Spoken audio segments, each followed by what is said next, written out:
Justin Logan was on a quest to find out all he could about the history of Tennessee. You know, the state flower, the state bird, and all the rest. His first stop was his hometown library with his sister Kristen. Mrs. Hibbett there was more than happy to provide them with plenty of reading material. So in no time at all, they were settled in and finding out all kinds of facts about Tennessee.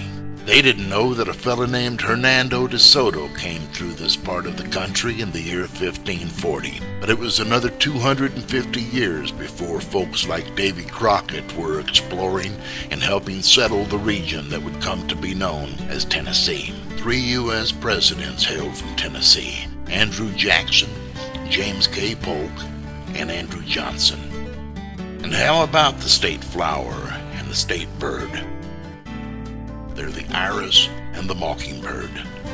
But Justin wanted to know more, and he knew it was time to hit the road.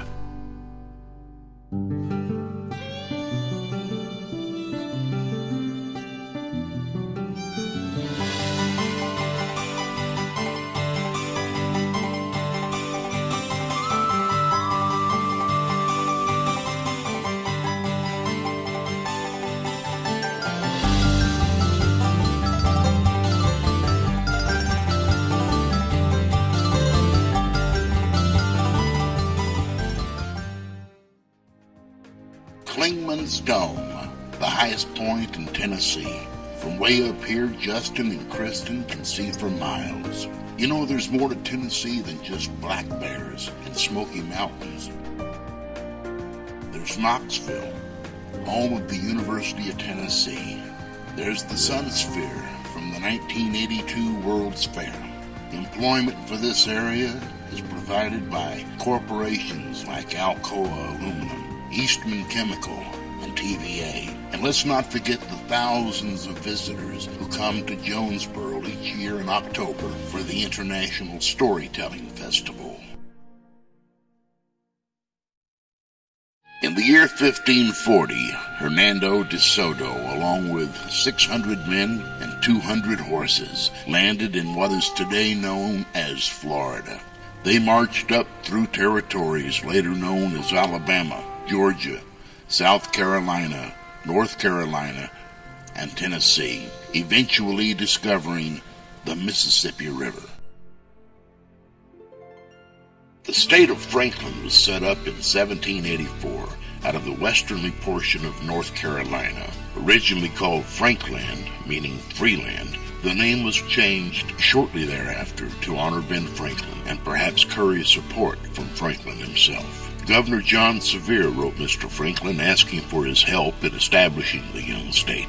Ben Franklin graciously declined. The state of Franklin existed for only 4 years, collapsing in 1788 to finally merge with the newly formed state of Tennessee, which was admitted into the Union June 1st, 1796.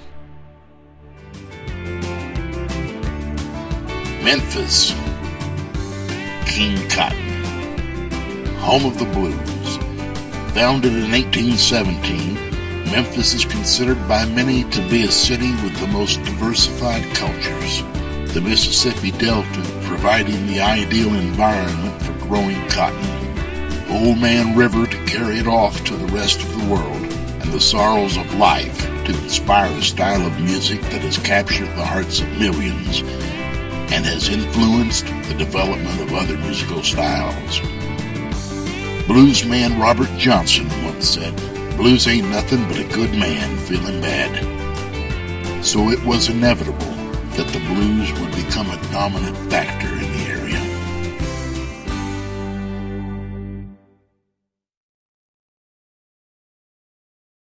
Tennessee is divided into 3 parts. It's known as the Grand Divisions: East Tennessee, Middle Tennessee, and West Tennessee. The purpose of the Grand Divisions was to ensure there would be no geographic bias among the state's lawmakers.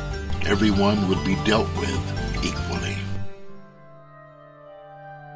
Long after the Mississippian Indians had disappeared and Hernando de Soto had traveled through the area, on Christmas Day in 1779, a group of about 200 settlers led by James Robertson including the John Donaldson family, arrived on the banks of the Cumberland River near the center of present downtown Nashville. They cleared the land and built a log stockade they called Fort Nashboro in honor of General Francis Nash, who won acclaim in the American Revolution.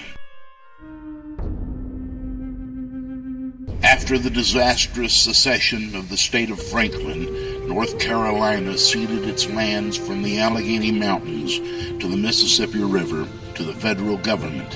In 1796, that area was admitted to the Union as the state of Tennessee. In 1843, Nashville was selected as the capital of Tennessee.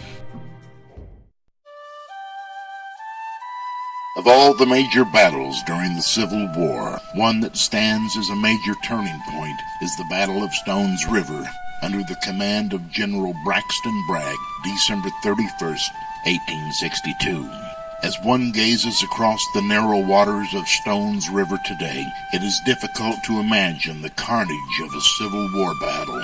The battle at Stones River claimed 23,000 casualties, one of the bloodiest battles fought in the Civil War. This strikes a familiar note for Justin and Kristen. Their great-great-great-grandfather and Justin Logan's namesake, Logan Owens, was wounded in the Battle of Stones River. In the year 2000, Private Logan Owens of Company K, 17th Tennessee Infantry, was awarded the Bronze Star posthumously by the Sons of the Confederacy. Here is Justin pictured in attendance.